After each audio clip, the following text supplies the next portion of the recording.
자, 오늘 드디어 이재명 그리고 이낙연 전현 대표가 만납니다. 두 사람 만남은 지난 4월 이 총리의 장인상 이후 3개월 만인데요. 또 이 전 총리가 지난달 24일 귀국한 이후에 처음입니다. 자, 만남이 좀 미뤄진 감이 있는데 오늘 만남 이재명 대표가 물밑 추진을 했다고요?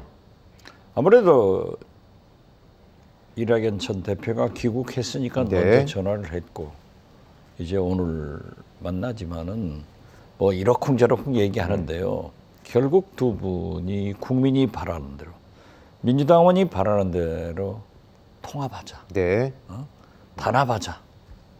그리고 손잡고 국민 속으로 들어가서 윤석열 정권을 향해서 투쟁하자. 이런 각오를 새기는 그런 만남이 되리라고 저는 확신합니다. 네. 두 분이 만나가지고 뭐 싸워봐야 그러니까요. 뭐 하겠어요. 두 분이 조금 일찍 만났더라면 오히려 뭐 서로 신경전 하는 거 아니냐 이런 얘기 자체가 별로 나올 여지가 없었을 것 같은데. 글쎄요. 보세요? 그래서 저도 네. 빨리 만나라고 그렇게 좀 성화를 댔지만은 만시지탄이지만 네. 오늘이라도 만나는 게 잘한 거 아니에요. 네. 이 대표 측에선 김영진 정무조정실장, 이 전 총리 측은 윤영찬 의원이 배석하는데 원래 두 분이만 만납니까? 아니면 이렇게 뭐 배석자가 좀 있는 겁니까? 어떻게 보세요? 뭐 경우에 따라서는 배석을 시킬 수가 네네. 있으니까 그것도 김영진 의원은 이재명 대표와 또 당직을 맡고 있고 윤영찬 의원은 이낙연 전 대표의 네. 측근이면서 동아일보 후배 기자 아니에요? 네네. 같은 정치부. 그렇기 때문에 좋은 조합이라고 저는 생각해요. 예.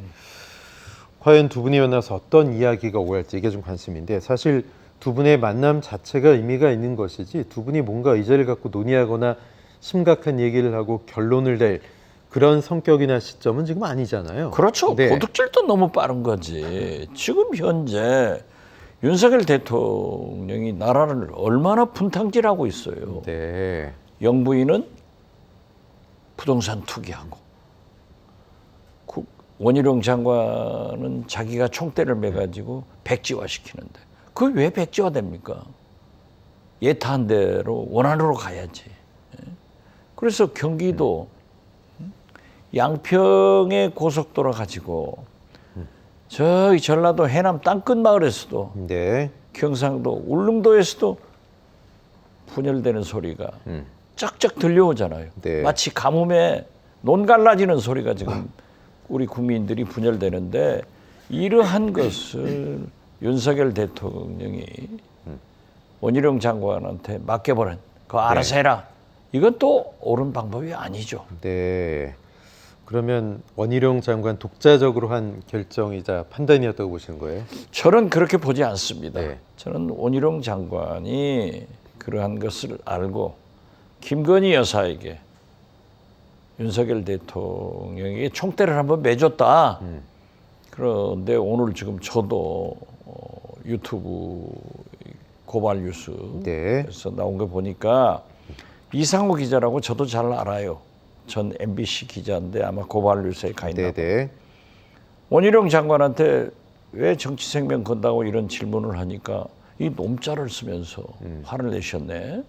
그리고 민주당 이재명 간다 하고 단정적으로 얘기했는데 이러한 것들이 과연 이 문제를 해결하는데 무슨 도움이 됩니까? 네. 그래서 저는 윤석열 대통령이 만기칠남, 삼남한상을 다 얘기하시는 분 아니에요. 네. 더욱이 전문가도 아니면서 전문가인 척 수능시험 얘기해가지고 나라가 얼마나 시끄러운데 이걸 일거에 양평 고속도로 부동산 투기로 묻혀버렸어요. 아무도 얘기하지 않잖아요. 그래서 과거 노태우 대통령 때 총리를 하신 노재봉 총리가 네네. 그런 얘기를 했어요. 이슈는 이슈로 덮는다. 네. 덮였는데 과연 윤석열 대통령이 입시 이런 문제는 얘기하면서 이건 원희룡 국토부 장관한테 맡길 게 아니라 빨리 예타한 대로 네. 원한 대로 돌아가라 네. 하면 끝나는 거예요.